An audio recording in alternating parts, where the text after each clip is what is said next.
On est reparti pour un petit tour là. J'avais dit il y a pas longtemps avec Funky, quand on a fait le top 3 Jean-Claude Van Damme, que je ferais un steelbook custom intégral des films de Jean-Claude Van Damme.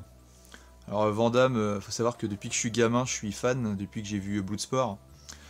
Quand j'étais gamin, avec ma mère, on regardait beaucoup de films d'horreur et beaucoup de films de karaté. Donc on bouffait pas mal de Bruce Lee et du Van Damme. Alors, petite anecdote, faut savoir qu'à l'époque, quand on regardait ces films-là, après, à la fin du film, ma mère se prenait pour un ninja, donc elle me poursuivait dans toute la baraque, et puis on faisait la bagarre, quoi. Mais ça restait gentil, hein, c'était pas, c'était pas violent. Donc du coup, là, il n'y a pas si longtemps que ça, Mad Movie a sorti un magazine que j'ai acheté, du coup, en kiosque. C'est toute la rétrospective de Van Damme dans un hors-série. Donc excellent, hein, ça retrace tout ce qu'il a pu faire. Et par rapport à ça, je me suis dit, je vais me faire un intégral Van Damme, parce que bien qu'il ait fait pas mal de films qui sont quand même des bouses, hein, faut l'avouer, il y a des films c'est vraiment de la merde. Bah en fait, dès que moi il y a du Van Damme dans un film, rien que le voir présent sur une jaquette, ça me fait acheter le film. Et j'ai du mal, bien que les films pourris, je m'en débarrasse, je n'arrive pas à revendre les films de Jean-Claude Van Damme. Donc je me suis dit, vu que je possède quasiment tout, et là je suis en train de combler, je suis en train de faire des achats par-ci par-là pour compléter ma collection, je me suis dit je vais me tenter un full set Van Damme. Donc le but c'est qu'il soit au moins présent un certain nombre de temps dans le film. Si c'est juste des apparitions du type Narco que j'adore comme film, je les compte pas dedans. Ou pareil un Expandable 2 par exemple, c'est avec Van Damme, mais pour moi c'est un film de Stallone, et je le possède dans un steelbook, donc je vais pas le mettre dans la collection. Donc on va essayer de faire les films en 3 parties, parce qu'il y en a beaucoup. Et là on va partir sur la partie 1, tout logiquement. Et on va les faire par ordre chronologique si possible. Allez, c'est parti. Alors on commence avec son premier film où il a vraiment eu un rôle important entre guillemets, parce qu'il apparaît tout au plus que 15 minutes dans le film. C'est Karate Tiger. Excellent film. Non, non, je déconne, en fait c'est un gros nanar. Je crois que c'est un des films préférés de Cazazel, je crois qu'il l'a mis en deuxième dans son top 3 derrière Das Boot. À regarder avec des potes pour te marrer.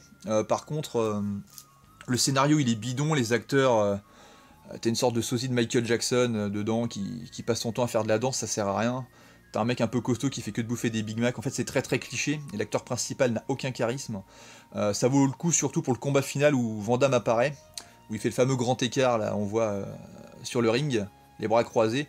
Et puis ça mettait en avant vraiment son charisme à lui et puis sa musculature. Donc il a le rôle d'un méchant et puis il apparaît juste sur le combat final et au début en fait. Donc, mais c'est lui qui a été mis en avant parce que c'était beaucoup plus vendeur à l'époque que l'acteur principal qui était vraiment complètement en dessous de ce que pouvait représenter Jean-Claude. Donc le second Steelbook Custom, je l'avais déjà présenté dans mon tout premier Custom Steelbook quand j'avais vraiment commencé à les présenter. C'est Bloodsport. Alors là on passe vraiment d'un gros nanar avec Karate Tiger à pour moi le meilleur film de Van Damme, Bloodsport.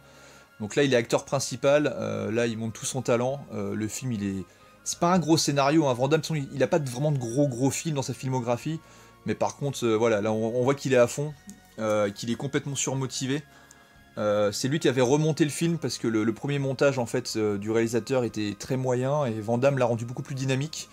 Et je pense qu'à l'époque, tous les premiers films qu'il a fait avec la Canon, vraiment ce film-là a remporté un gros succès. Et puis c'est un film qui est vu, revu, qui passait à la télé très régulièrement. Donc pour moi, s'il n'y a qu'un Van Damme à emporter sur une île déserte, c'est Bloodsport.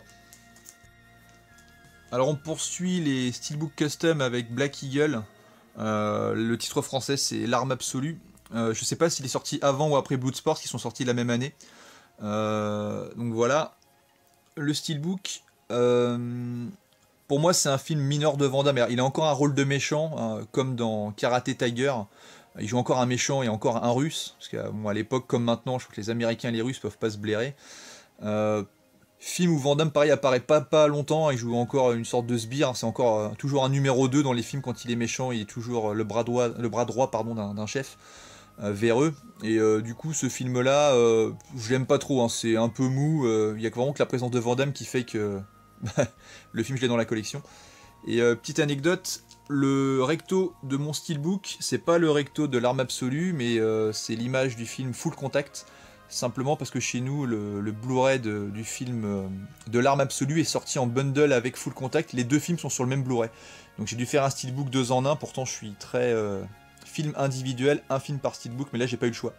Donc je spoil un peu la suite de sa carrière avec Lionheart, Full Contact, qui reviendra après du coup dans la filmographie, mais bon il y a les deux films sur le même steelbook, donc c'est pour ça que je monte les deux en même temps là.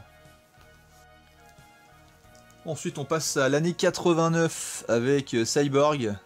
Alors ce film là j'ai jamais été un gros fan.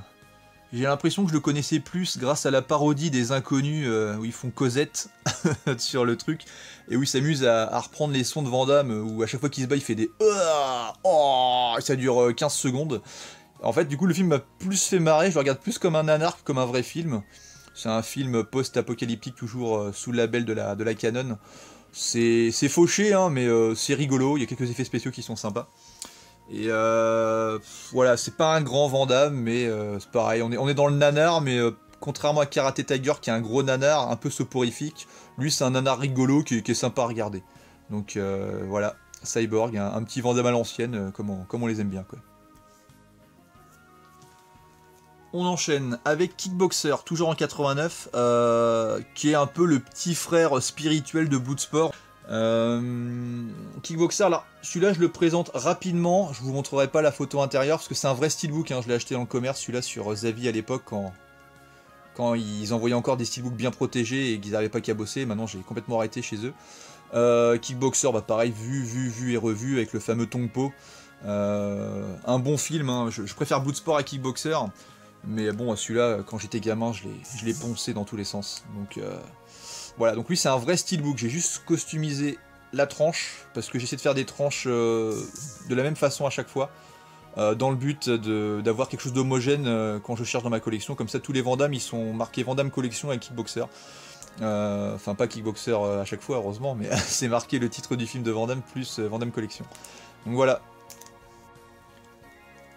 Ensuite, alors je l'ai montré tout à l'heure parce que j'avais pas le choix, parce qu'il fait partie du duo de deux films qui sont sur le même Blu-ray. Donc c'est Full Contact. Un bon Van Damme. Là c'était un Van Damme qui pouvait montrer, qui pouvait faire preuve de sensibilité. Hein. C'est les premières scènes où il verse sa petite larme. Là il a perdu son frère qui s'est fait brûler par une organisation parce qu'il faisait du deal de drogue. Et du coup il va déserter la Légion pour faire des combats clandestins et venir en aide à sa belle-sœur qui est veuve. Enfin, je sais même plus si son frère meurt ou s'il survit, c'est pour dire que ça fait un moment que je l'ai pas vu. Mais un bon Jean-Claude Van Damme, pareil, ça pourrait être le petit frère de... Après Bloodsport et Kickboxer, on est un peu dans la même veine, il fait encore des tournois hein, pour montrer un peu ses talents de combattant. Donc je monte pas le verso, hein, parce que c'était avec l'arme absolue, et puis l'intérieur, pareil, on l'a vu précédemment, donc on va zapper. En tout cas, un bon Van Damme. Après, on passe à Coup pour Coup. Alors, ce film-là, sympa. Il y a des grosses similitudes avec Haute Sécurité de Stallone, sauf que la version de Stallone est quand même, faut l'avouer, bien que j'adore Van Damme, la version de Stallone est quand même largement supérieure. Un film dans l'univers carcéral, c'est sympa. Voilà, il va buter un méchant qui croit qu'il a tué, mais finalement le mec l'attend en prison pour lui casser la gueule. C'est un scénario, voilà, c'est un petit Van Damme sans prétention qui est sympa à regarder, mais on n'est pas, on est loin du chef-d'œuvre. Mais bon, voilà, c'était encore un Van Damme qui était dans le coup. D'ailleurs, le film s'appelle Coup pour Coup, donc c'est parfait, c'est raccord. Donc voilà, c'est un Van Damme à l'époque quand j'étais petit, je trouvais ça sympa, mais voilà, c'était pas mon préféré quoi. Alors un Van Damme c'est bien, mais alors deux Van Damme, est-ce que c'est mieux? J'ai envie de dire, c'est pas mal. C'est un film qui a cartonné dans les vidéoclubs, je me rappelle à l'époque, voilà, même moi quand j'étais gamin je me disais putain mais c'est quoi ce bordel, ils ont pris un sosie en plus, comment ils ont fait pour mettre deux Jean-Claude Van Damme, je comprenais rien, j'ai essayé de me renseigner pour savoir s'il y avait un sosie, s'il y avait un vrai, si j'avais été impressionné par le côté voir deux fois un Van Damme en face à face. C'est un bon Van Damme, hein, on retrouve des acteurs qui ont déjà joué avec lui comme Bolo Yeung qui était son adversaire, le fameux Chung Lee dans Bloodsport. Alors c'est pareil, c'est un Van Damme pour moi sympa,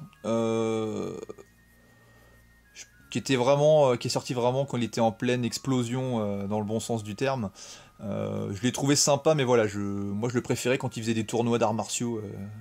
Puis là c'est un film d'action sympa avec vraiment le gentil Van Damme à gauche, le méchant Van Damme à droite, mais voilà, c'est deux frangins avec tous les opposent, mais ils vont être réunis pour la même vengeance. Voilà, c'est-à-dire vraiment venger les méchants qui ont tué leurs parents respectifs, quoi. Donc voilà, un Van Damme à conseiller quand même. Alors on passe sur un steelbook que j'ai acheté dans le commerce avec le film en 4K. Universal Soldier, donc là c'est pas un custom, hein, c'est vraiment un vrai, donc c'est pour ça, pareil je mettrai pas l'intérieur. Y a rien je crois à l'intérieur, ou c'est la même image. Super film Universal Soldier, c'est un Van Damme avec plus de moyens, là déjà il était parti sur des majeurs un peu plus importantes que la Canon. Avec un Dolph Lundgren en face, hein, le fameux méchant dans Rocky IV, le Ivan Drago, donc excellent acteur aussi, hein, ils seront réunis pour faire Expandable et deux autres même Universal Soldier. Et c'est un très très bon film, hein. C'était le top 1 de Funky, mais c'est amplement mérité parce que ça fait partie quasiment de ses meilleurs films, même si pour moi voilà il y a mieux, mais c'est un film qui passe encore très bien aujourd'hui avec de beaux effets spéciaux, quoi. Ensuite, le prochain film, le numéro 10 de la sélection, fait en 93, Le Cavale sans issue. Pareil, c'est un bon Van Damme. C'est un bon Van Damme. Alors là, le style graphique, je sais plus, là j'avais changé. Alors, il y a certains films où les jaquettes sont un petit peu, je trouve, fades. Du coup, j'ai décidé de prendre un triple couleur, blanc, rouge, noir. J'aime bien ce code couleur là, donc là ça engage que moi. Mais en tout cas, j'en ai fait plein dans ce style-là, donc il y en a qui vont peut-être pas aimer, mais voilà, moi j'aime bien. Donc j'en ai, voilà, les prochains, il y en aura plusieurs, même quasiment tous, qui vont être avec ce code couleur-là.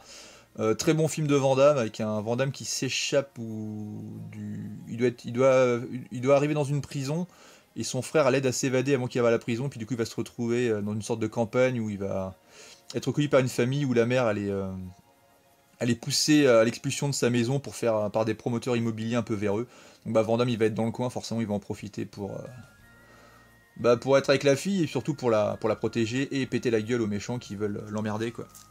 Donc un Jean-Claude qui revient plutôt pas mal avec sa petite moto, là on le voit derrière, il est avec ses petites lunettes de soleil. Un Jean-Claude décontracté, quoi. Alors là on est dans du lourd, hein. Chasse à l'homme. Regardez-moi cette tête de vainqueur avec les cheveux gominés, les petites sortes de pseudo petites permanentes, un peu avec les cheveux un peu huilés. C'est un de mes Van Damme préférés, hein. C'est complètement barré avec un Jean-Claude qui s'appelle Chance dedans, même le prénom il est génial. Chasse à l'homme, bah excellent, hein. Là il s'était mis en duo avec John Woo. John Woo qui est capable de faire des boosts comme il fait de très très bons films aussi. Et là c'est vraiment Chasse à l'homme, en fait, en gros, c'est des mecs qui te font jouer à un jeu où ils t'attachent une sorte. Ils prennent que des clochards, enfin des mecs qui n'ont pas de thunes, des mecs qui n'ont pas de famille surtout. Ils leur accrochent une sorte de sac banane autour de la taille avec plein de bifetons. Il faut qu'ils parcourent plusieurs mètres sans mourir, parce qu'ils sont poursuivis par des types qui font la chasse à l'homme, avec des arbalètes, des flingues. Puis généralement, ils s'arrangent pour que tu crèves, hein. Forcément, ils vont pas te donner de la thune facile comme ça. Il y en a qu'un qui va réussir, hein, Jean-Claude. Donc forcément, avec une tête comme ça, le mec il est prêt, quoi. J'adore ce film, c'est vraiment un très bon Van Damme. Quand j'ai fait le top 3, je l'avais mis en deuxième, hein, c'est presque un top 1. Enfin, pour moi, vraiment, là, c'est du Van Damme exploité à son plein potentiel, quoi. Après, Time Cop, un très bon film de science-fiction. Je crois que c'est le meilleur score au box-office de Van Damme dans un film au cinéma. Le scénario de base, il est très très très très bon. Avec un Jean-Claude Van Damme qui devient une sorte de policier du temps. Donc en gros, tu peux venir dans le temps pour éviter puis des mecs qui profitent du coup pour faire de la merde, et lui il doit les arrêter avant qu'ils fassent de la merde. Un bon Van Damme, comme je disais précédemment avec Funky quand on avait présenté le top 3 Van Damme, ça manque peut-être d'une trentaine de minutes de développement, parce que si le démarrage est très bon et très prometteur, la suite est beaucoup plus convenue. Du coup on se retrouve devant un banal film de science-fiction. Mais bon, voilà, encore avec des petites prouesses de Van Damme qui est en forme physiquement, et la fameuse scène où il arrête un mec avec son coup de pied pour lui dire s'il peut voir la marque de sa chaussure. C'est un très bon Van Damme, hein. Là vraiment on est encore sur du Van Damme qui était encore au top à l'époque. Bon là ça va se compliquer un petit peu avec Street Fighter. Alors faut savoir que Van Damme là il joue le rôle de Guile, un des persos du jeu Street Fighter, hein, le jeu japonais. Alors qu'à la base, enfin, moi je l'aurais mieux vu dans un Mortal Kombat où un des personnages qui s'appelle Johnny Cage a été digitalisé en fonction et motion capture en fonction de lui. Mais il a préféré, voilà, il a fait Street Fighter. Je pense que je suis même pas sûr qu'il y ait de proposition pour faire Mortal Kombat. Là on est vraiment dans du plaisir coupable extrême ou gros nanar. C'est complètement con. On sent que Van Damme, là, il était sous... Je pense qu'il était pas bien. Il avait l'air un peu sous coke. Le film est rigolo, hein. Faut vraiment prendre ça au deuxième, voire troisième degré. Certains personnages issus du jeu vidéo, le casting, il est complètement à côté de la plaque. Je reprends Ken et oui, Ryu, qui sont les mecs, ressemblent pas du tout. Et puis, il y a Kylie Minogue dedans, hein. Je crois que pour anecdote, il a une brève aventure avec elle sur le tournage. C'est rigolo, c'est coloré, c'est... Après voilà, si on prend ça vraiment comme un film au premier degré, c'est de la merde, hein, mais voilà, moi j'aime bien Van Damme, j'aime bien me marrer, j'aime bien les nanars, donc Street Fighter, pour moi ça le fait. Bon après un Street Fighter en dents de scie, il revient en 95 avec Mort Subite, qui est un très bon film, c'est plutôt pas mal, enfin très bon, on va dire bon au moins au minimum. Si on avait remplacé Van Damme par Bruce Willis, ça aurait pu faire un Die Hard, parce que ça ressemble beaucoup, hein, avec des terroristes qui vont prendre d'assaut un... Je sais plus, c'est un match de... C'est un stade de hockey, je crois. Et puis bah Van Damme, forcément, il va être dans le coin, il va essayer de... Ils vont prendre en otage son fils, hein, il va essayer de sauver tout le monde. Franchement, c'est un bon Van Damme, c'est rythmé, c'est sympa, c'est une série B de luxe, on va dire. Et voilà, Jean-Claude, après Street Fighter, a su rebondir pour moi dans ce film-là. Donc voilà. Qu'on aime ou qu'on n'aime pas Van Damme, ça passe très très bien celui-là. Ensuite, le grand tournoi. Donc si je dis pas de bêtises, c'est le premier film si on accepte Bloodsport où il avait aidé au montage du film, donc je crois qu'il est considéré comme co-réalisateur. Là il est vraiment réalisateur du film. Alors je sais pas s'il réalise tout seul ou s'il y a un mec qui le fait avec lui, mais en tout cas il est crédité comme réalisateur. Le grand tournoi. Alors c'est pareil, c'est un Bloodsport, un kickboxer dans l'âme où ils vont faire un tournoi sur une sorte de bateau de pirates. Au niveau du casting, il y a quand même Roger Moore avec, hein, le paix à son âme, hein, le James Bond, hein, qui a fait peut-être le plus de films James Bond sur la saga. C'est un film sympa. Par contre, c'est très très cliché, hein. Par contre, au niveau des combats, il y a vraiment des combattants de tous horizons, notamment un qui fait de la capoeira, qu'on reverra dans des films avec Tony Jaa, qui est très très bon. Par contre après je me rappelle, il y a un combattant qui vient de France, alors je sais plus comment il s'appelle mais il a un nom bien français, puis il vient de Marseille, ils lui ont mis vraiment un accent de merde, ça c'est vraiment poussé à l'extrême, c'est très caricatural et du coup ça fait plutôt sourire qu'autre chose. Voilà. Alors celui-là fait partie des films aussi où c'est deux films en un, donc le verso c'est The Order, donc j'en parle pas pour l'instant parce qu'il sera présenté quand ça sera à son tour, hein, dans la filmographie, donc voilà. Donc le grand tournoi, c'est un film avec le temps que j'apprécie, mais quand j'ai vu la première fois, je l'avais pas trop aimé parce que je le trouvais en dessous des films de combat qu'il a pu faire avant. Mais c'est un honnête Van Damme, hein, ça passe correctement. Et on va finir cette première partie, parce que je pense que vu le nombre de steelbooks, je vais faire sur 3 parties. Donc la partie 1 va se terminer avec risque maximum. Alors là, franchement, je vais pas pouvoir raconter grand chose. Je sais que j'ai bien aimé, mais j'ai plus aucun souvenir. Je sais absolument pas ce qui se passe. Je sais pas ce qu'il doit faire là-dedans. Ça doit sûrement être encore une histoire de vengeance. Je me rappelle plus. Je l'ai vu, hein, mais il y a un moment déjà. Je l'ai en Blu-ray, mais je l'ai pas encore regardé en Blu-ray. Voilà. Donc celui-là, ça va être vraiment très très rapide, hein. Ou de sûrement protéger une fille dedans, hein. J'ai aucun souvenir de ce film-là, si ce n'est que je l'ai bien aimé. Et voilà, on va s'arrêter là pour la première partie Van Damme Steelbook Custom. Bon bah voilà, c'était ma première partie de Steelbook Custom Van Damme. Donc là on a présenté 16 films répartis sur 15 Steelbooks, vu qu'il y a un doublon. Et puis le dernier que j'ai présenté, enfin l'avant-dernier, il y a un film qui sera en doublon mais présenté dans la prochaine session. Donc voilà, tout ça pour dire que Van Damme mérite son custom Steelbook. Il y en a plein qui n'aiment pas Jean-Claude Van Damme. Moi je trouve que voilà, c'est un mec qui a réussi, il n'a pas attendu qu'on vienne le chercher, il a provoqué sa réussite lui-même en allant chercher les réalisateurs sur Hong Kong et autres, en faisant des petites démos techniques de ce qu'il était capable de faire.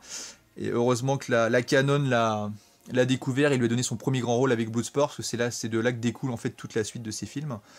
Et même si voilà, il a des périodes dans sa filmographie, on verra surtout par la suite, qui sont un peu chaotiques. Voilà, c'est un mec qui dégage une empathie, enfin en tout cas pour moi. Et puis voilà, si on s'intéresse vraiment au personnage, quand on regarde des documentaires sur lui, qu'on essaye de savoir et qu'on essaie d'aller au-delà des émissions qu'on a pu voir sur lui où il est complètement con, on se dit vraiment le mec il est teubé. Non, ça va plus loin que ça. Enfin, c'est quelqu'un qui a un bon fond, qui se soucie de pas mal de causes, aussi bien au niveau des animaux que sur la planète. Enfin, c'est un mec voilà, qui est très réfléchi et qui a vraiment un très très très bon fond. Donc c'est pour ça que je me suis lancé dans les custom steelbook, et il me tient à cœur de faire sa filmographie complète, parce que c'est un acteur que j'adore. Voilà, bon, on se retrouvera dans la partie 2, je sais pas quand est-ce qu'elle sera faite, parce que elle est en cours, et puis ça prend un peu de temps. Mais en tout cas, voilà, ça sera... on va dire que d'ici 1 ou 2 mois, ça sera terminé, quoi. Bon, on se dit à la prochaine, soit pour un top 3 versus top 3 si Funky est dans le coin, ou un steelbook custom, on verra bien, ça sera la surprise. On avance au fur et à mesure sans trop savoir ce qu'on va faire. Donc je vous dis à plus, et bon dimanche.